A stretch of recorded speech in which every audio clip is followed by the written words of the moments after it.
Boa noite. Abordar a ufologia nem sempre é algo fácil. Misturando ciência, fé, religião, pesquisa e até desconfiança, algumas vezes o tema mexe com o imaginário do grande público. Um congresso sobre ufologia realizado em Porto Alegre trouxe novamente o debate sobre o assunto. Para falarmos com ainda mais detalhes sobre estas e outras informações, estamos frente a frente hoje com o professor, jornalista e editor da revista UFO, Ademar José Gevaert. Boa noite e obrigado pela presença no programa. Boa noite, eu que agradeço a oportunidade. Muito bem. Também agradecemos aí a presença na bancada da professora colaboradora do Departamento de Astronomia do Instituto de Física da URGS e pesquisadora do CNPq, a doutora Miriam Pastorizi. Além do colega jornalista Humberto Treze, do jornal Zero Hora, e do jornalista da Fundação Piratini, João Brits, que também faz parte do GAIDU, o Grupo Aldebaran de Investigação e Debates Ufológicos. Lembramos que este programa é transmitido simultaneamente pela Rádio FM Cultura 107,7. Boa noite, professor, tudo bem? Tudo bem. Professor, os arquivos secretos existem ou não? Existem e estão, em parte, revelados.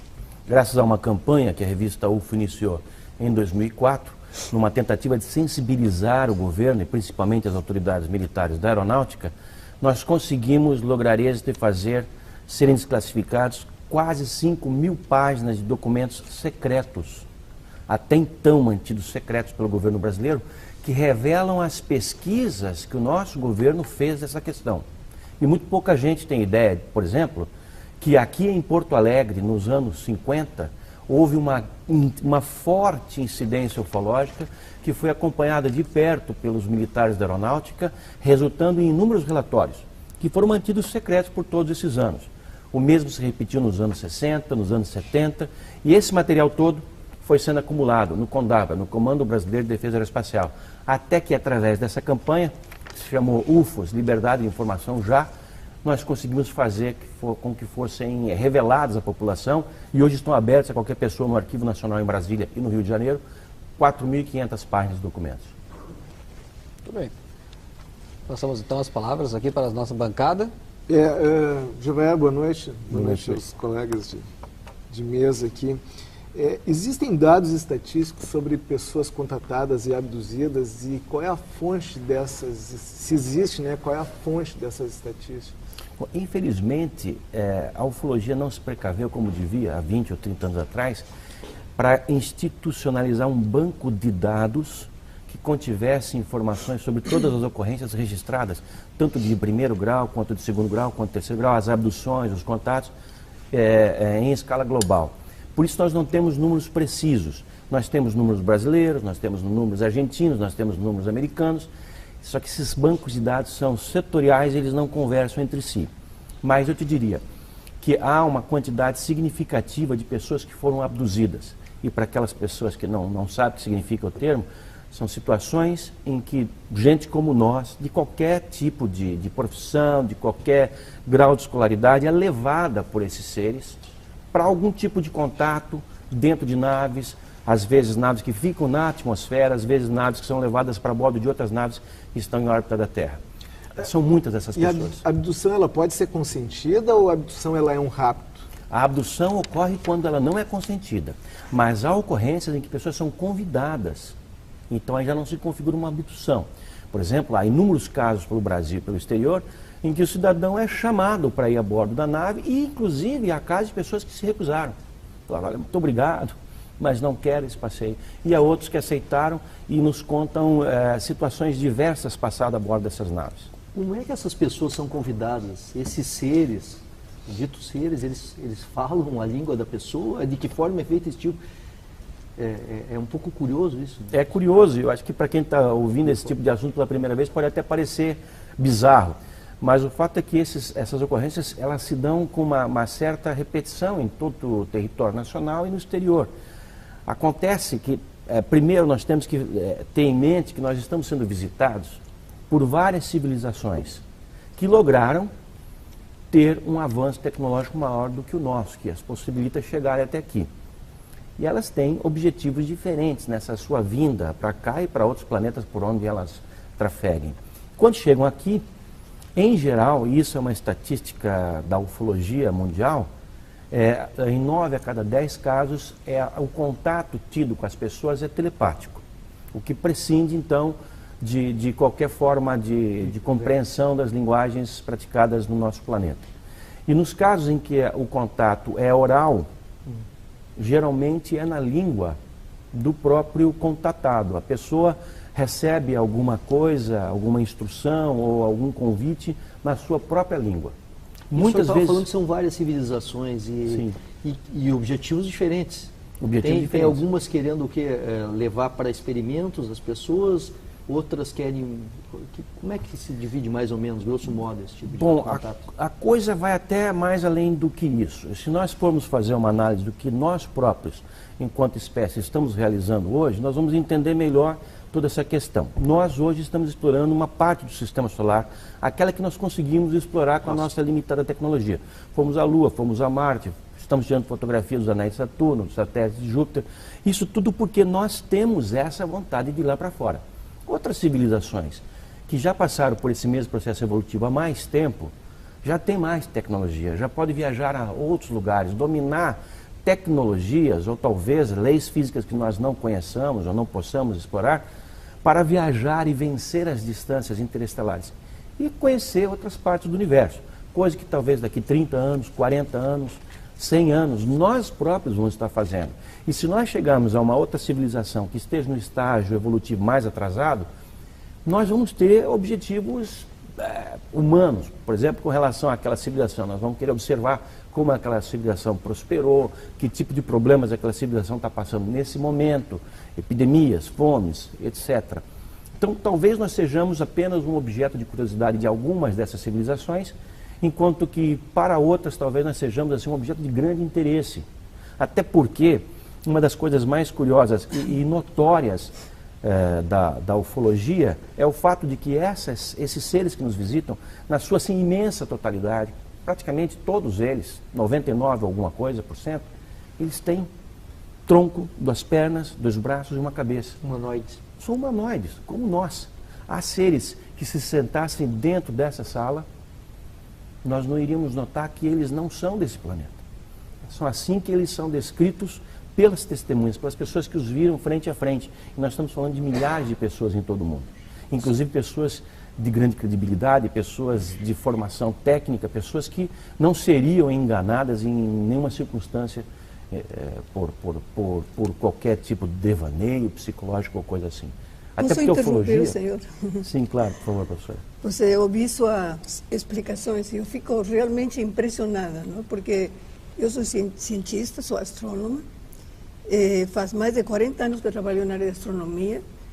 Eu estive observando desde meus inícios da carreira, dos 20 anos, digamos assim, nos observatórios, estive no Observatório da Argentina, que é onde eu me formei, no Observatório do Chile, estive observando nas Ilhas Canárias, estive observando nos Estados Unidos, eu estive nos institutos da NASA, ou seja, tenho uma experiência como cientista muito ampla. Posso dizer ao senhor que eu passava meses inteiros trabalhando das 7 da tarde até as 7 da manhã, olhando com um telescópio cego. Consegui observar os satélites, não é? Satélites artificiais que a gente vê perfeitamente no traço, digamos assim, no céu, e jamais não conheço nenhum astrônomo, nenhum cientista que tenha tido a experiência de ter um contato do tipo que o senhor descreve. Eu poderia fornecer uma lista de pelo menos 1000 cientistas hoje, então a minha colegas seus que têm essa experiência. Eu gostaria, digamos assim, de ter, digamos assim, conhecido, não é? E posso dizer, por exemplo, até que eu fui a olhar nas revistas, não é? Que são revistas, digamos assim, que estão catalogadas, que a gente pode entrar, científicas, não é?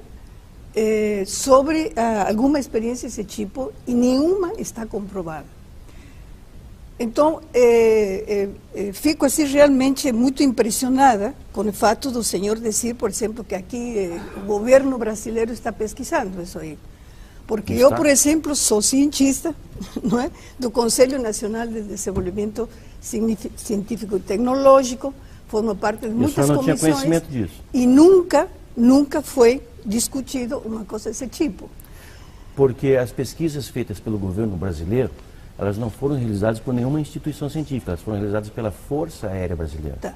Então, se a senhora for ao site, por exemplo, da Força Aérea Brasileira, ou se a senhora for aos arquivos nacionais em Brasília ou no Rio de Janeiro, a senhora vai encontrar 4.500 páginas, que, veja, isso é uma fração, isso é a ponta do iceberg. Pode ser registros de fenômenos, certo? Atmosféricos ou de fenômenos estranhos que acontecem na atmosfera da Terra, por exemplo, registrado por aviões até, por exemplo, experiência que as próprias pessoas podem ter. Sim, claro. Esses também são registrados lá. Mas há uma equipe de alto nível na Força Aérea Brasileira que, durante todas as fases dessa investigação, imediatamente descartava aquilo que podia ser explicado. Até porque a ufologia começa desse ponto. Aquilo que pode ser explicado, em 90 e alguma coisa por cento, pode ser explicado como os fenômenos da atmosfera. Isso é descartado. Tanto que essa equipe, assim como os próprios ufólogos, se utilizam dos conhecimentos da física atmosférica, da meteorologia e até da astronomia. Embora a astronomia seja a disciplina que menos sirva para nós. Porque esses fenômenos acontecem dentro da atmosfera e muitas vezes a baixa altitude. Um telescópio não ajuda em absolutamente nada. Mas voltando à pesquisa feita pela Força Aérea Brasileira, há registro de ocorrências investigadas oficialmente pelos nossos militares, e eu insisto nisso porque, em geral, são os ufólogos que fazem isso. São os ufólogos que recebem um contato de alguém que reside numa cidade do interior e vão até lá e pesquisam e fazem os croquis, etc. e tal. Quando a gente descobriu que a Força Aérea Brasileira fazia exatamente a mesma coisa, nós ficamos surpresos. Há registros de investigações feitas com o critério de perícias policiais, que é exatamente como nós fazemos as nossas investigações. Nosso trabalho é um trabalho de perícia, um trabalho policialesco em cima das ocorrências, para verificar como elas se deram, em que circunstâncias, se as pessoas poderiam ter confundido alguma coisa. E nós nos surpreendemos mais ainda, ao ver esses arquivos da aeronáutica, que eles se assemelham muito aos nossos, dos ufólogos civis, em que há ocorrências de discos voadores pousados, investigados e descritos pelos militares, inclusive com tripulantes do lado de fora. Isso foi registrado em abundância no interior de São Paulo, no interior de Minas, mas no interior de Santa Catarina. Registrado como? Registrado pelas testemunhas. Se é uma câmera fotográfica, eu posso registrar e posso simplesmente simular muitas coisas. Eu posso simular até a formação do universo, posso simular mediante um programa numérico, posso simular, por exemplo, a evolução da Terra desde 4 bilhões de anos atrás até agora. Professora, hoje nós temos softwares com tamanha tecnologia que nada escapa. Nós recebemos na revista UFO, para você ter ideia, mais de 100 fotografias por mês. Eu sou honesto em dizer, 90% delas não são absolutamente nada. As 10%, aquelas 10 fotografias a cada 100 que sugerem algo diferente, sim, passam por um trabalho criterioso que é desenvolvido por engenheiros do INPE, por peritos policiais do estado do Paraná, que justamente excluem as possibilidades daquilo ser qualquer coisa o senhor acredita na teoria da evolução das espécies de Darwin? Sim, acredito. Parcialmente. Há alguns detalhes que eu discutiria sobre isso nas festas. O senhor, por exemplo, tem uma ideia, por exemplo, do tempo que levou a desenvolver, por exemplo, desde animais que eram praticamente unicelulares até animais tão complexos como o ser humano, Bom, há correntes de cientistas que admitem que não houve tempo suficiente para que um ser humano tão complexo como nós somos, com 3 trilhões de neurônios, tivesse sido formado a partir da aceitação da teoria da evolução de Darwin. Eu não sei, eu não sou um cientista, sou jornalista, pesquisador, fui professor de química, tenho formação científica e eu tenho uma visão do fenômeno UFO muito, muito rigorosa. Até porque, como formador de opinião, ufólogo, editor de uma revista, eu sou obrigado a ver todos os dados que me chegam com muita atenção mesmo. E eu sou franco, eu ouço todo tipo de histórias e eu separo as histórias daquilo que eu considero investigável, fato. Hoje, colegas seus, astrônomos de várias partes do mundo, admitem publicamente Stephen Hawking, Michio Kaku. Eu acho que nós vamos falar, por exemplo, de um Marcelo Gleiser, que não entende absolutamente nada do assunto, se dá ao capricho de falar, por exemplo, sobre abduções ou sobre os círculos ingleses, os agroglifos, detonando essa questão, aí realmente nós vamos encontrar muito ceticismo. Eu posso dizer, senhor, o seguinte, como cientista. Existe vida no universo, além da nossa existe. Claro. E possivelmente existem outras civilizações, eu também concordo. Claro. E possivelmente existem. Só que se o senhor pensa, por exemplo, não é? Quanto tempo a Voyager, que não é, que é a missão espacial que vai abandonar, certo, o sistema planetário, justamente que já até foi, né? Agora em junho. Em junho ela vai sair, entra no espaço interestelar. Bom, a Voyager, ela viajou com uma velocidade de 61.000 quilômetros por hora durante 34 anos para abandonar o sistema planetário, certo? Que distância ela percorreu? Ela percorreu aproximadamente umas 120 unidades astronômicas. Unidade astronômica é distância pelo Sol. A senhora quer chegar, claro, é evidente. Tá. É evidente que as distâncias interestelares não podem ser vencidas pelos métodos utilizados hoje pela tecnologia terrestre. Sabe, por exemplo, quanto tempo nós essa Voyager deveria viajar para chegar até a estrela mais próxima a nós? 80.000 anos. Sim. Com uma velocidade de 61.000 quilômetros por hora. Se fosse nesse sistema precário que é o que nós utilizamos hoje. Então o senhor fala de sistema precário. Tudo bem. Tá. Então a gente vai dizer, por exemplo, bom, agora nós vamos inventar uma nave para que o senhor diga civilizações, que vem de aonde? De que região da galáxia? Nós ainda não temos. Nós não sabemos de onde eles vêm. Nós temos tem que ser indicações. Ao sistema planetário, né? São outros sistemas planetários. Mas, por exemplo, a senhora sabe melhor do que eu que nós estamos tão atrasados em astronomia que apenas de uns anos para cá nós descobrimos que existem planetas fora do sistema solar. Nós não sabíamos da existência dos exoplanetas. Nós só supunhamos. Hoje nós, pelo método de transição, sabemos matematicamente da existência de planetas. E temos confirmado aí por algumas dúzias de que eles têm, supostamente, superfície rochosa. Isso tudo para dizer que nós estamos ainda engatinhando em qualquer sistema científico que possamos considerar. Eu acho o seguinte, não? Eu acho o seguinte, não? É que a gente tem que ser humilde, certo? O ser humano tem que ter humildade. E de saber que, por exemplo, para nós chegar a este estágio que o senhor acha assim como muito precário, isso foram consumidas muitas horas de trabalho. Claro, muitas horas de trabalho. Não, evidente, claro.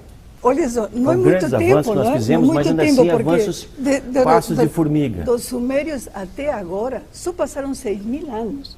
Interessante a senhora falar do Sumério. A senhora sabia que os sumérios, em todas as suas tábuas, registram a ocorrência de seres que vieram do céu, e está em toda a mitologia suméria, que já não é mais considerado como mito, que os Anunnaki, que significa literalmente aqueles que desceram do céu, conviveram com os sumérios. E histórias de outros povos que vieram dos céus, sempre em naves, em objetos resplandecentes, estão por todas as culturas planetárias. Eu queria pegar uma carona, Givaia, nessa história, tu tocaste nos Anunnakis, a professora também está falando, e a gente vê assim, ó, a ufologia como uma paraciência, ela muitas vezes se mistura um pouco com a questão da espiritualidade, a ufologia esotérica, enfim, mística, holística, como queira chamar.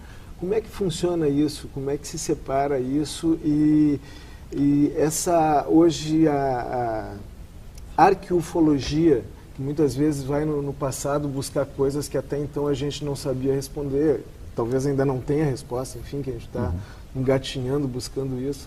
Mas com a nossa tecnologia hoje a gente já consegue vislumbrar algumas respostas com escritos sagrados, enfim. Sim, perfeito, Brito.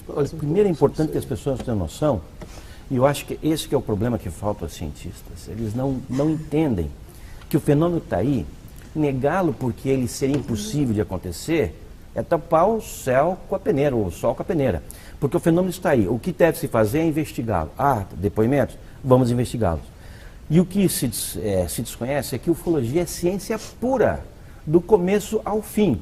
Nós, por exemplo, quando temos uma ocorrência nos céus, nós nos utilizamos de conhecimentos da física atmosférica, da meteorologia. Se esse objeto pousa e deixa uma marca no chão, nós vamos precisar de recursos da biologia, da química, da geografia, da geologia, etc. e tal, para determinar o que pode ter acontecido ali. Então, em todas as fases da investigação ufológica, como no caso das fotografias, que nós analisamos com softwares, são softwares avançados, em todas as fases nós utilizamos ciência pura. Agora, o que temos percebido, e muita gente, bem antes dos ufólogos desta geração já perceberam há mais tempo, é que apenas a ciência é estéril para analisar um fenômeno de tamanha magnitude.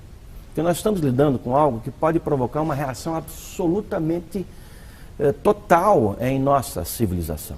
Porque a partir do momento que a gente não se veja mais como a única, mas como uma de muitas civilizações pelo universo, e que essas civilizações já têm um grau de tecnologia tal que as permite se visitar e virem até a Terra eventualmente, e até onde elas estão indo não sabemos, isso muda completamente todos os pontos de referência da população planetária. A ciência terá que ser, em boa parte, reescrita, a história terrestre vai ser reescrita, e aí a gente chega na ufoarqueologia, porque os registros da ação na Terra desses outros seres, da presença desses outros seres, da chegada deles, esses registros estão por todas as partes. Há desenhos em cavernas, há escritos em moedas de 600 anos, tapeçarias de 300 anos, livros sagrados como os hindus, que têm 4.000, 3.500 anos, a própria Bíblia, e todos os registros em que o homem manifestou a sua cultura, a sua tradição, contêm ocorrências de objetos voadores não identificadas, descritas, claro, cada uma delas à sua época. Por exemplo, nos tempos bíblicos não ia se falar que uma nave extraterrestre pousou em algum lugar, mas se fala de uma visão divina, se fala de um trono celestial. Carruagem de fogo. O ser que desce é um anjo, é um santo. Compreende? Sempre há essa interpretação. E isso está perene em todas as culturas da Terra. Se vocês forem até, por exemplo, os índios do Alto Xingu, vão tratar dos caiapós. A tradição dos caiapós é de receber visitas no passado de outras espécies. Inclusive um ser que conviveu com os índios caiapó se chamava Becororote, está na lenda dos caiapó, e esse índio, esse ser, aliás, que conviveu com os índios, ele veio numa canoa voadora. Canoas voadoras, barcos voadores, isso tudo está pelo folclore brasileiro. A Bíblia fala do Elias, né, das carruagens de fogo. Exato. Eu queria dar um corte um pouco aí nessa questão sobre a existência ou não dele. Eu queria saber um pouco a tua experiência, como é que começou esse teu interesse e se tu alguma vez tiveste algum contato com o UFO mais próximo, tipo assim, algum avistamento ou algum contato com algum ser. Eu acho que aqueles que me vêm defender esse tema com tanto entusiasmo, devem pensar, esse cara deve viajar para algum planeta aí o tempo inteiro. Deve ter contato com os seres, deve ser amigo de extraterrestre, tomar café da manhã com ET, almoçar com outro tipo, mas não. Na verdade, o começo da minha investigação desse fenômeno foi bastante prosaica. Eu era um estudante e desde a minha adolescência me interessei bastante por isso. Ao mesmo tempo em que eu me interessava por química, pretendia ser um cientista, pretendia ser o que eu acabei sendo, professor de química, mas eu pretendia seguir a carreira química, mas me vi confrontado com o crescimento do interesse pelo fenômeno dos discos voadores, concorrendo com o meu interesse pela química. Um dia eu falei, não, é uma aventura muito mais interessante perseguir esse tema. Então não parei mais. Não tive contato assim de ver naves pousadas, não entrei em naves, não tive contato com ET, não conheço nenhum ET. Mas tive duas experiências, assim, uma delas bastante marcante. A primeira ocorreu nos anos 92, 93, nos Estados Unidos, no deserto do Nevada. Eu estava fazendo uma conferência em Las Vegas, o ano correto é 92, e fui até uma área próxima da base chamada Área 51, que existe. Até um tempo atrás o governo americano falava, não, isso não existe, isso é conversa, Área 51. Espera um momento, pode ser olhado até no Google, tá, a Área 51, e todo mundo sabe o que se faz ali desde os anos 40. Tá?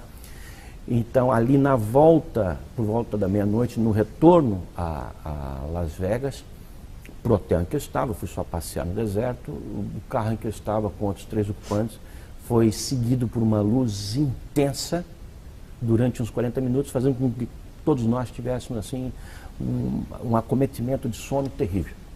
Foi uma coisa bastante marcante que aconteceu, não sei se foi alguma coisa além disso. Agora, Também é importante que se diga que as experiências dos ufólogos não contam muito para a sua pesquisa. Os ufólogos investigam casos ocorridos com tantas outras pessoas. Pessoas que vão de agricultores, ou frentistas de posto, ou estudantes, até professores universitários, pilotos, astronautas, generais. Por exemplo, eu tenho me dedicado nos últimos tempos a visitar países sul-americanos que têm organismos de pesquisas ufológicas oficiais, mantidos pelo orçamento dessas nações. O Uruguai, muita gente não tem ideia disso. Aqui ao sul do Rio Grande do Sul, o Uruguai, desde 1979, tem um organismo dentro da Força Aérea Uruguaia para pesquisas oficiais do fenômeno UFO. Ou seja, deve haver esse fenômeno, porque senão os caras não iam estar gastando dinheiro para investigá-lo. E o que nós ouvimos lá? O que eu fui lá e ouvi, por exemplo, do comandante da entidade que pesquisa discos voadores dentro da Força Aérea Uruguaia, assim como ouvi depois, esse ano ainda, aqui no Chile, de um general, e no final da semana passada eu ouvi de um coronel da Força Aérea Peruana, militares todos, assim como os brasileiros, envolvidos em pesquisa ufológica. Aqui no Uruguai eu recebi descrições de ocorrências ufológicas impressionantes. Casos em que, por exemplo, toda a defesa aérea do país foi tomada de assalto e esteve paralisada diante de objetos voadores não identificados que ficavam detidos sobre certas regiões do país, especialmente sobre Montevidéu. O mesmo se repetindo na travessia para Buenos Aires. Há casos, inclusive, de Boeings decolando do aeroporto de Ezeiza que tiveram que voltar porque no caminho se defrontaram com objetos voadores de grandes proporções. Isso foi investigado pela Força Aérea de ambos os países. E a Argentina, agora em 2010, restabeleceu o seu programa de investigação desse fenômeno oficialmente, e a Força Aérea Argentina também tem hoje uma entidade de pesquisa ufológica. Então, é o Uruguai, a Argentina, o Chile, o Peru e o Equador. São 5 países apenas nesse continente cujas forças aéreas têm verbas sendo destinadas, militares, pessoal, equipamentos, aviões destinados para a investigação desse fenômeno. A senhora tinha ouvido falar disso, professor? Não, sinceramente não. Agora, se eu ligo, por exemplo, se eu ligo para o senhor, ou mando um relato de que eu tive um contato, por exemplo, né? Então, conto uma história, que se lá me encontrei, que fui conduzida a outro sistema solar, etc, etc. Como que o senhor comprueba que o que eu estou falando, né, é verdade? É verdadeiro. Ou simplesmente é uma alucinação que eu tive, ou simplesmente, sabe, tem pessoas que alucinam, claro. Que alucinam. Né? Nós, tem estamos mais a par disso, porque nós estamos vendo a alucinação de pessoas que então, ou seja, eu não, digamos assim, eu penso que existem fenômenos. E certamente eu não sou do cientista que o senhor pensa, que o cientista simplesmente se fecha, não é? E não quer aceitar porque nós não queremos queremos continuar sendo a única civilização. Não é isso, é que o cientista sempre, não é, para dizer que um fato realmente existe, precisa de alguma forma uma comprovação. Mas para obter essa informação, o cientista tem que sair a campo. Ele não pode esperar que no seu gabinete ele vá receber essas evidências. Aliás, até poderia. Eu tenho o maior prazer de mandar evidências para qualquer cientista que queira. Agora, eles têm que correr atrás disso também. Professor, só um instantinho, só vou lhe pedir para a gente fazer um intervalinho. Pois não. Aqui no Frente a Frente. No retorno, o senhor já faz a resposta da pergunta, tudo bem? Tá. Então, o Frente a Frente faz o intervalo, a gente volta na sequência.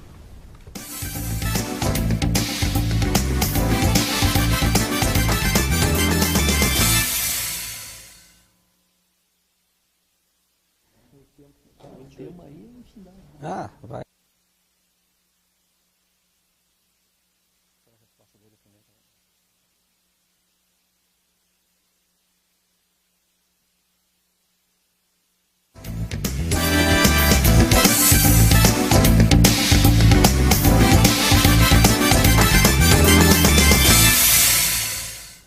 Frente a Frente dessa semana está de volta com o professor Gevaerd. Professor, então a resposta e a palavra é sua novamente. A gente teve ficou uma informação no primeiro bloco ainda. Muito obrigado. Eu queria só complementar, inclusive, aquela primeira pergunta que a senhora fez com relação aos seus colegas astrônomos. Um deles, chamado Joseph Allen Hynek, que era da Universidade Northwestern, em Chicago, que é conhecido hoje como uma espécie de papa da ufologia, porque foi um homem que cunhou os princípios científicos da investigação desse campo, nos anos 70, ele falou o seguinte, cientista que liderou uma comissão de cientistas para investigar o fenômeno, conhecida como Comissão Stanford, nos Estados Unidos. Ele falou que um dia a ciência vai ter que reconhecer o débito que ela tem com os ufólogos, porque são os ufólogos que estão fazendo aquele papel de investigar esses fenômenos que simplesmente não atraem a atenção dos cientistas. Eu vou dar um exemplo para a senhora, para todos vocês. Eu residi durante muito tempo em Campo Grande, no Mato Grosso do Sul, e lá existe o estádio municipal, Morenão, tá? E no ano de 82, inclusive por essa razão eu me mudei para lá, havia um jogo pelo campeonato nacional. Esse jogo era entre um time local e um time, o Vasco do Rio de Janeiro. E um objeto voador de grandes proporções praticamente parou sobre o estádio, de tal forma que quem estava nas arquibancadas superiores podia vê-lo de frente, por alguns segundos. O jogo foi paralisado, na metade do primeiro tempo, e depois continuou. Esse mesmo objeto foi visto por em vários outros bairros da cidade e em muitas outras cidades. O espantoso é que havia 23.500 pessoas no jogo. Todas viram. Um objeto que se deteve em 1982, ali em cima do estádio. O detalhe é que o estádio pertence à Universidade Federal de Mato Grosso do Sul. Vamos dizer assim, é a residência da ciência naquele estado. Sabe quantos professores daquela universidade, quantos alunos, quantos investigadores, quantos funcionários se interessaram em pesquisar isso? Zero. Foi preciso que um cara saísse do Paraná, eu, de Maringá, para ir a Campo Grande para investigar essa ocorrência e fazer entrevista com as pessoas para ver o que estava se passando. É o equivalente a haver uma epidemia de uma doença nova ocorrida num bairro limítrofe da cidade e ninguém do departamento de biologia ou de medicina daquela instituição se interessar em pesquisar, como ninguém no departamento de física daquela universidade se interessou em pesquisar aquele fenômeno. Então, essa é, infelizmente, a atitude que tomam os cientistas. Eu posso lhe garantir que se esse fato se repetir em cima do campus de uma universidade do Rio Grande do Sul, com muito poucas exceções, se é que alguma, vai haver interesse científico, porque as informações estão aí, abundam. Vamos dizer, talvez as informações dos ufólogos não tenham credibilidade por alguma razão, embora tenham, e tenham muita, porque entre os ufólogos há pessoas de formação técnica e muito rigorosas. Mas vamos dizer que ainda assim que eles não tenham condição de serem analisados. E esses documentos que são cunhados pelas Forças Armadas de todo o mundo, e os documentos que foram construídos a partir da investigação que foi feita, por exemplo, pelo governo britânico, pelo governo francês, que resultou no dossiê Cometa, um dossiê em que se diz não apenas, como conclusão, estamos sendo visitados por outras espécies cósmicas, como também nós devemos estar preparados para o que isso deve representar. Então, esses documentos, esse material de pesquisa está à disposição. Professor, o que os cientistas têm que fazer é ir até lá e pesquisar. Mas em 82, agora, se quiser, a gente também leva até eles, mas que façam alguma coisa. Em 82, ninguém conseguiu registrar isso no estádio? O jogo estava sendo transmitido em rede nacional na ocasião, porque era final de campeonato nacional, só que naquela época as câmeras tinham, sei lá, 200 quilos, ninguém conseguiu fazer. E, inclusive, câmeras fotográficas não eram tão difundidas naquela época, hoje são. Infelizmente não houve um registro, mas o objeto foi detectado até mesmo por radares do sistema de controle de tráfego aéreo e foi visto a partir pelos controladores de tráfego aéreo do aeroporto de Campo Grande. Como acontece com regularidade aqui no aeroporto Salgado Filho, no de Curitiba, no Afonso Pena, no de Guarulhos, no de Congonhas, no de Confins, etc. Tal. Controladores de tráfego aéreo tendo experiências ou relatando experiências, ouvindo experiências relatadas pelos pilotos que fazem os seus voos pousando, decolando ou sobre esses campos. Gevaero, eu queria entrar um pouco na casuística do fenômeno, tá? Pois é. Um dos casos que, enfim, mais me chama a atenção ocorreu na década de 70, a Operação Prato, e eu até queria que tu falasse um pouco sobre isso, porque isso aí envolve tanto o problema de atendimentos médicos coletivos na cidade, foi em Colares, no Pará, né, no estado do Pará, e também envolve toda uma equipe de militares da aeronáutica que foi lá pesquisar, e esses arquivos ficaram, eu imagino que por muitos anos fechados, hoje vieram, uma parte veio à tona, não sei, queria que tu falasse um pouco sobre isso. Excelente pergunta. Eu me especializei na pesquisa dessa missão militar que ocorreu nos anos 70 na Ilha de Colares, na região do Salgado, na Amazônia. Não está longe, está a 150 quilômetros de Belém, portanto está quase que na área metropolitana. E esse foi um fato que nunca se repetiu em lugar algum do mundo que nós temos conhecimento. Durante os anos 74, 75, 76, agravando-se em 77, as pessoas estavam vendo, se aproximavam, dava para se ver o formato desse objeto, que era como cilindros, como uma lata de cerveja, por exemplo, ampliada com vidros ao redor, pessoas dentro, e raios de luz eram emitidos desses objetos na direção das testemunhas, que as atingiam da região dos seus braços para cima. 75% dos casos com mulheres, 25% com homens, e animais também foram atacados. Foram milhares de pessoas atacadas por esse fenômeno, sendo que pelo menos 4 óbitos foram registrados. Chegou um ponto que a situação estava tão alarmante que a população da ilha, que era de 10 mil habitantes, já tinha ido embora. Restaram 1.000 habitantes. Nessa ocasião, os líderes comunitários da Ilha de Colares foram até a base aérea do 1º Comando Aéreo Regional em Belém do Pará, conversaram com o brigadeiro Protásio de Oliveira e disseram: brigadeiro, esse negócio vem do céu, a Força Aérea tem que investigar. E a Força Aérea mandou uma equipe para investigar, que foi comandada por um capitão da intendência, na ocasião, chamado Irangê Holanda, depois se aposentaria como coronel.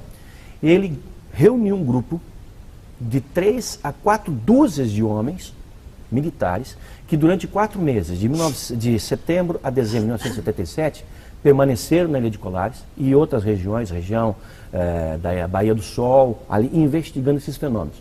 Durante os dias, eles conversavam com as testemunhas e apuravam os seus relatos. 2.000 páginas de documentos foram cunhadas a partir disso. Durante a noite, com o uso de equipamentos sofisticados, inclusive de radares portáteis, eles tentavam fazer a detecção e o registro desse fenômeno. Cerca de 500 fotografias foram feitas e 16 horas de filmes de UFOs sobre a Amazônia foram registrados pela Força Aérea Brasileira durante uma operação militar, oficial e secreta, com alguns vazamentos mais secreta. A coisa chegou a um ponto tal que os militares da Força Aérea Brasileira, e isso quem me revelou pessoalmente foi o Irangê Holanda, 20 anos depois, em 97, quando ele resolveu abrir o sigilo, ele estava aposentado, ele me ligou e ele me escolheu para fazer esse depoimento todo. É uma entrevista enorme que está no site da revista UFO, publicado em vários idiomas. Ele revelou em detalhes como as naves, gradativamente, semana após semana, se aproximavam dos acampamentos dos militares, a ponto de, se o acampamento mudasse para o outro lado da ilha, os objetos iam atrás. E eles fotografaram isso, professor? Mais de 500 vezes, mais de 500 fotografias foram feitas e 16 horas de filmes em formato Super 8 foram feitos. Houve a participação de militares americanos que foram mandados para aquela região e o fato todo culminou, essa grande incidência que foi pesquisada pela essa missão militar, que recebeu o nome de Operação Prato, está na internet, inúmeras fotografias, inúmeros materiais. Isso culminou no começo de dezembro de 1977, com um contato oficial entre o comandante da operação, fardado, e seus homens, com um objeto voador não identificado, do qual saiu um tripulante, levitando, flutuando no ar, de um aparelho de 100 metros de altura, aproximadamente, estimado por ele. Abriu-se uma porta lá de cima, esse ser desceu por aquela porta e chegou ao nível da divisão dos militares que estavam à frente da Operação Prato. Eles se entreolharam, não houve contato de nenhuma espécie, o ser voltou para dentro daquela nave decolou lentamente e foi embora, e muitas outras voltaram a aparecer. Isso se sucedeu diariamente no território nacional. Não há registro em nenhuma outra parte do mundo onde uma missão militar deste porte, de 3 a 4 dúzias de homens, durante 4 meses seguidos investigando UFOs, ter ocorrido. Fazer o advogado do diabo também aqui na história, já que... me perdoe. E isso tudo poderia ser uma tecnologia, não de fora, mas daqui mesmo, sei lá, alguma potência que... Isso seria absolutamente impossível, até porque essa ação destas naves naquela região particular, naquele tempo particular no Brasil, chamou a atenção, por exemplo, dos militares norte-americanos. Né? Eles vieram ao Brasil para ver o que estava se passando. E, inclusive, eles ajudaram os militares brasileiros que estavam tendo dificuldade para fazer o registro dos objetos. Havia um objeto pequeno que o comandante da operação, o Irã de Holanda, chamava de modelo esportivo, que parecia ser com um carmanguia, ele se aproximava mais dos acampamentos. E ele fazia fotografias e depois, fotografias analógicas das antigas, depois ele mandava revelar e não conseguia, não aparecia nada.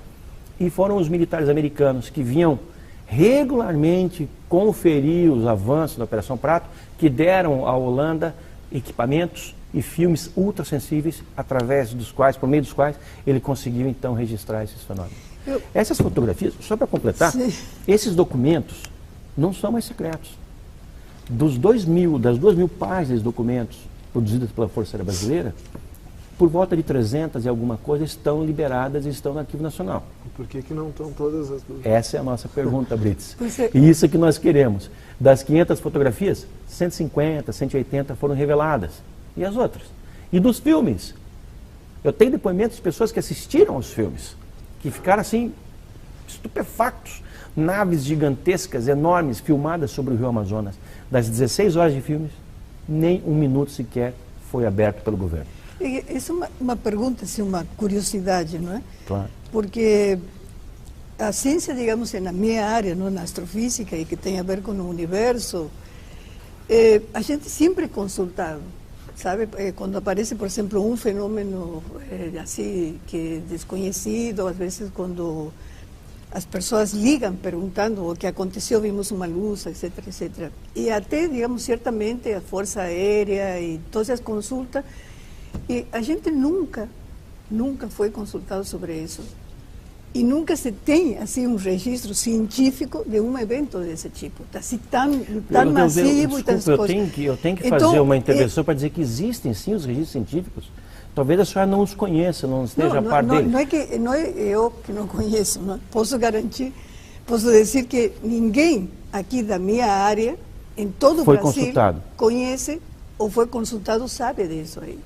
Entendeu? Então é como se os governos eu não sei nada e do que os está passando no campeonato de futebol da Colômbia, por exemplo. Tivessem uma organização secreta onde os científicos são excluídos. Não, eles não são excluídos. Então, isso é uma coisa que a mim me surpreende, o mínimo.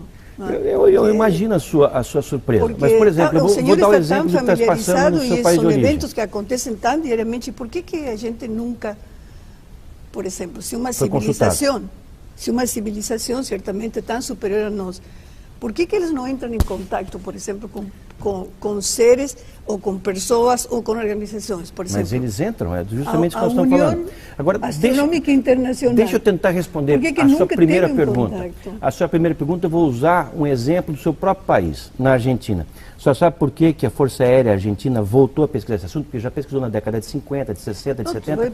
Porque as bases argentinas na Antártida e os navios que faziam carregamento de suprimentos para a Antártida estavam registrando um número muito grande de avistamento desses objetos, que chegavam a interferir nos equipamentos científicos das bases antárticas. Isso ocorreu também na nossa base, nas bases chilenas, neozelandesas, americanas, as bases antárticas.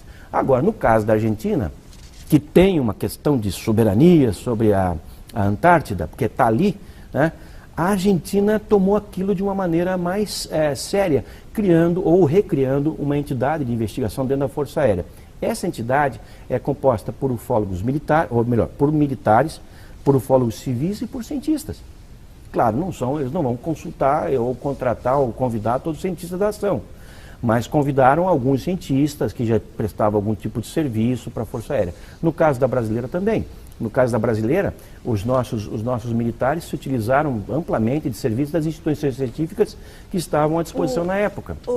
Eu tenho certeza até, que a URGS foi sim consultada nos anos 50, quando a base aérea era ainda em Canoas, agora em Gravataí, ou ao contrário. Canoas. Naquela ocasião, quando houve a revoada de exploradores aqui sobre Porto Alegre. Nós fomos consultados faz 3 ou 4 anos atrás sobre um objeto não identificado e pela trajetória, até meus colegas calcularam que era uma das partes de possivelmente que se desintegrou de os foguetes que impulsam os satélites. Recentemente nós tivemos algumas quedas desses tanques de foguetes. Exatamente. Ou seja, lá no Nordeste. Muitos objetos desse tipo, não é? Que são, agora, o que a senhora sabe por exemplo, em relação à Antártida, nós temos um grupo, o senhor deve saber, porque saiu de um grupo da universidade que trabalha, Simões, sobrenome do nosso colega, que ele vai todos os anos, eles ficam de dezembro até março trabalhando lá. Lá onde? Na Antártida. Na Antártida. Aliás, é o primeiro grupo que conseguiu chegar até exatamente o Polo Sul. Eles fizeram uma viagem de mais de 1000 quilômetros.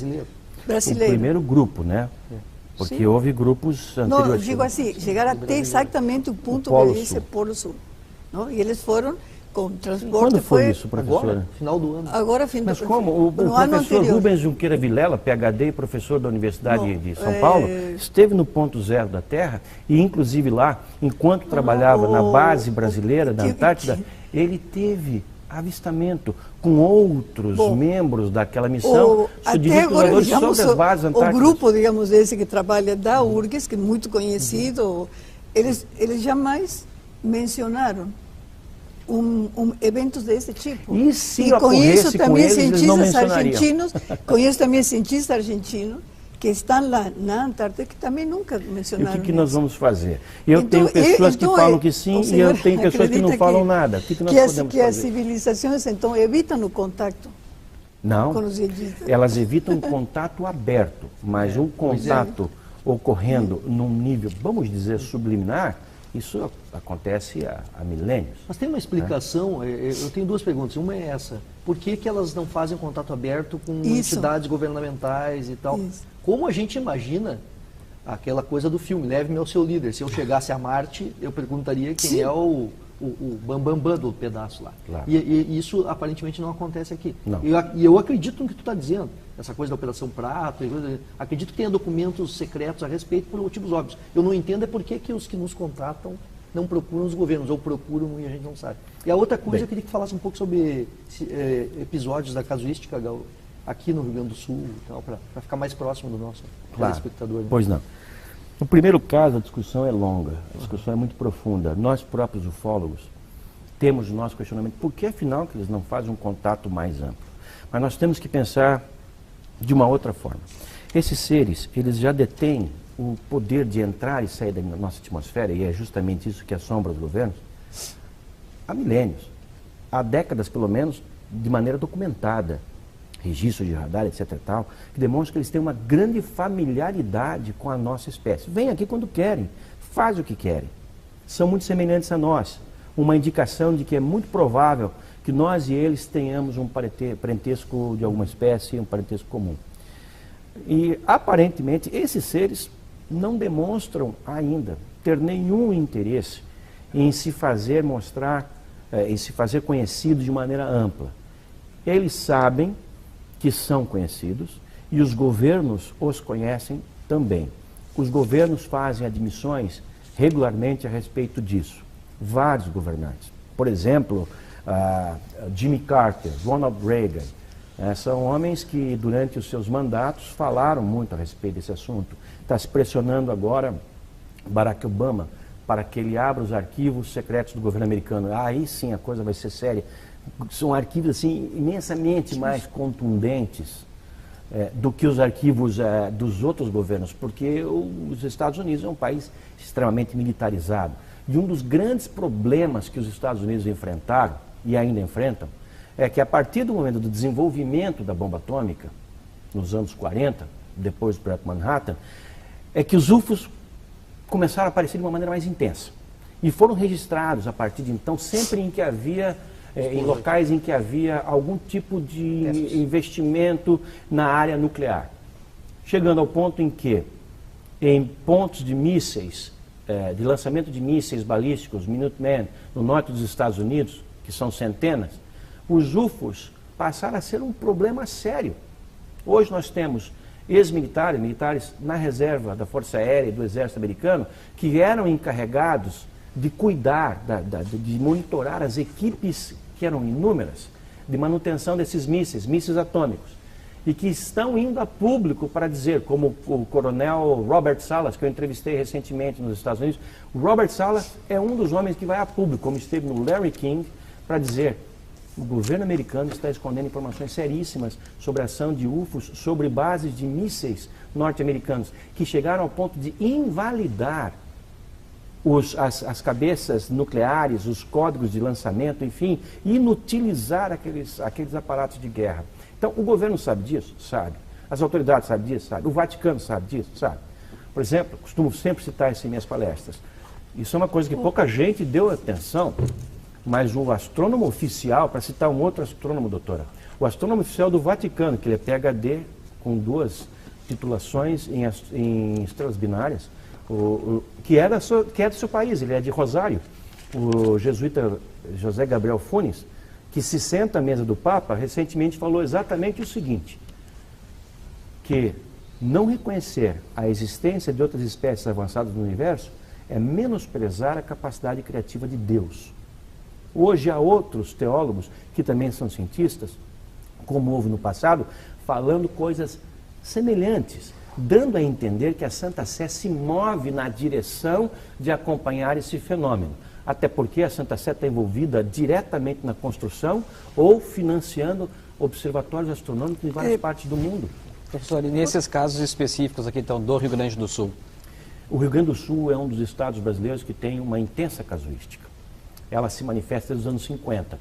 E a sorte que houve para a ufologia brasileira é que aqui sempre existiram ufólogos muito ativos e muito diligentes investigando, como é o caso do Felipe Machado Carrion, que era professor aqui, que escreveu um livro nos anos 60, Discos Voadores Imprevisíveis e Conturbadores, como um outro professor de Pelotas, Luiz do Rosário Real, ou o professor José Vitor Soares. Hernão Mostágio, ali de Santa Maria. Hernão Mostágio. Esses homens entraram pelo Estado e se detiveram em lugares onde as ocorrências eram marcantes. Por exemplo, Alegrete.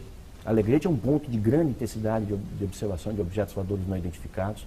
Há casos ali até extremos de um homem, um vigia de um quartel, que atirou numa nave. Contra as ordens de seus superiores, a bala voltou, alojou-se no seu joelho, ele não tomou cuidado com aquilo, teve que amputar a perna. Aqui recentemente, ou mais ou menos recentemente, nós tivemos um caso em Pelotas, com um piloto, um homem de grande credibilidade na sua região, o Haroldo Westendorf, que estava pilotando, era seu hobby, pilotando seu próprio avião, um monomotor, sobre a Lagoa dos Patos, e se deparou com um fenômeno enorme, que foi confirmado pelos controladores de tráfego aéreo do aeroporto local e do aeroporto de Porto Alegre, e visto também por pessoas que estavam a partir do solo, quer dizer, confirmações cruzadas. Quer mais um caso de piloto? 7 pilotos. Durante uma certa noite, em 1986, no Brasil, nós tivemos 21 UFOs de 100 metros de diâmetro cada um. Imagina, o tamanho de uma quadra urbana. Como é que sabe que 100 metros? Senhora, isso foi detectado por radares. Os radares são precisos, inclusive pelos radares de bordo e pelos radares de terra. Aeroportos, simultaneamente, de Confins, de Anápolis, sim, mas o senhor disse isso, e conta todas essas que mais histórias. Vocês precisam? Mas aonde está registrado? Isso porque são sempre histórias assim. Não são o fulano histórias. ia viajando e viu isso aí. Com todo respeito, a Força Aérea Brasileira não é composta de idiotas. A Força Aérea Brasileira disparou 7 caças. Ninguém faz isso para brincar. 7 caças, 4 Mirage e 3 F-5 das bases aéreas de Santa Cruz, de São Paulo e de Anápolis para interceptar esses objetos. Que congestionaram os radares de Confins, os radares de Anápolis, de Congonhas, de Guarulhos, do Galeão. Nós estamos falando do quê? Nós estamos falando de documentos, de ocorrências documentadas. Por exemplo, o que a senhora talvez não tenha conhecimento, e muito poucas pessoas talvez tenham, é que naquela ocasião o então presidente da Petrobras, Osiris Silva, um dos homens mais reputados desse país, estava a bordo de um avião Xingu, saindo de Brasília depois de ter uma conversa com o presidente e voltando para São José dos Campos. Estava diretamente na rota dos objetos. E o SINDACTA, o Centro Integrado de Defesa Aérea e Controle de Tráfego Aéreo, pediu a ele, por ser a aeronave mais próxima, e também por ser um militar, um graduado, um coronel, para que observasse aquele fenômeno. E ele então foi com o avião Xingu, ele estava acompanhado do copiloto Alcir, que é de Campo Grande, que eu entrevistei, e o Osiris também foi entrevistado por meus colegas, e eles dois seguiram um dos objetos e puderam dar descrições daquele objeto. Assim como os pilotos que estavam a bordo dos 7 caças da Força Aérea Brasileira que foram disparados. Parar o encalço disso. Isso durou horas. O ministro da Aeronáutica, no dia seguinte, o então brigadeiro Júlio Otávio Moreira Lima, chegou a convocar uma conferência de imprensa. Todos os pilotos se sentaram na frente dessa conferência de imprensa, junto com os comandantes que fizeram o disparo dos aviões, que fizeram o controle daquela situação toda, e o brigadeiro declarou textualmente, literalmente no ar: nós ontem recebemos a visita de alguma coisa, não sabemos o que é. Vamos emitir um relatório em 30 dias. Esse relatório nunca saiu, pelo menos publicamente. Agora, no ano 2007, entre os documentos liberados pela Força Aérea Brasileira, estava lá um relatório de 9 páginas, produzido por um brigadeiro para os seus superiores do Condabra, em que se diz, na conclusão final, no item 3, e esse documento está disponível, posso oferecer a qualquer um de vocês, está no site da revista UFO, se diz que os objetos, os 21 objetos, de 100 metros de diâmetro quadrado, determinados por radar, demonstraram ser de natureza sólida e estar sob controle e inteligente pela sua capacidade de voar informação. O que mais nós queremos? O que mais nós podemos esperar? Só uma pergunta, eu gostaria de fazer ao senhor. Professora, vou ter que lhe pedir, porque a gente está com um finalzinho do programa já que o assunto é bem só uma extenso. pergunta. O senhor mencionou de que possivelmente quienes digamos assim, tripulam, não é? Aqueles que estão, essas naves, eles seriam seres muito parecidos conosco, certo? Sim. Ou seja, organismos vivos. Então, a que velocidade, não é? Eles deveriam se transportar, porque certamente eles não estão dentro do sistema solar, fora do sistema solar, para visitar-nos assim tão diariamente, e assim, tão frequentemente, regularmente, como o senhor menciona. Eles deveriam praticamente, não é, se transportar com velocidades quase velocidades próximas à luz. Talvez muito acima dele. Tá? E acima dele, exatamente. Ou seja, mas cientificamente a gente sabe que qualquer organismo vivo, ou por exemplo qualquer elemento sólido, como poderia ser aquele de uma nave, não consegue sobreviver sem transformações drásticas, moviendo-se a essa velocidade. E isso está comprovado cientificamente em laboratórios que isso acontece. Então, como é possível, entendeu, que acreditar na existência desse tipo não acreditar, de organismos? Saber, conhecer as informações. Não, mas é que é o seguinte, eu pergunto, bom, então com que velocidade eles se transportam? Que material compõe a nave? Esses são as grandes respostas que todos nós buscamos. Eu convido a senhora, os seus colegas da URGS a tentarem buscar essa resposta também. Mas como nós vamos a buscar se a gente jamais consegue ter contato com esses seres? Mas com o telescópio a senhora jamais vai conseguir. Não, nem com o telescópio. Olha, eu já andei... 5 segundinhos, professor, por favor, só para responder essa última pergunta com relação à questão da velocidade mesmo, por favor. Nós não temos como determinar isso. E se nós formos levar em consideração as teorias, que são só teorias, é verdade, só teorias, de que nada viaja acima da velocidade da luz, nós vamos ter então que chamar os extraterrestres que pousarem aqui da próxima vez, que abordarem, por exemplo, esses jatos da Força Aérea Brasileira, o Aurora Estelar, e falar: caras, vocês não podem existir, voltem para o planeta de vocês, a velocidade que vocês quiserem, vocês não podem existir porque a ciência está dizendo que nada viaja acima da velocidade da luz. Será isso? Não pode ser. Eles estão aqui, eles existem. Então há um paradigma sendo quebrado. Como é que nós vamos entender esse paradigma? A ciência tem urgentemente que entrar nessa discussão, mas não entrar com ceticismo, mas entrar para valer, para investigar, para tentar descobrir e, quem sabe, encontrar respostas que podem até favorecer o desenvolvimento dessas próprias disciplinas. Professor, muito obrigado pela sua participação aqui com a gente no Frente a Frente. Muito obrigado. Muito bem, o Frente a Frente dessa semana termina aqui. Lembramos que o programa é reprisado no próximo domingo, às 21 horas. Agradecemos então a presença aqui dos nossos convidados. Uma boa noite e até uma próxima. Tchau.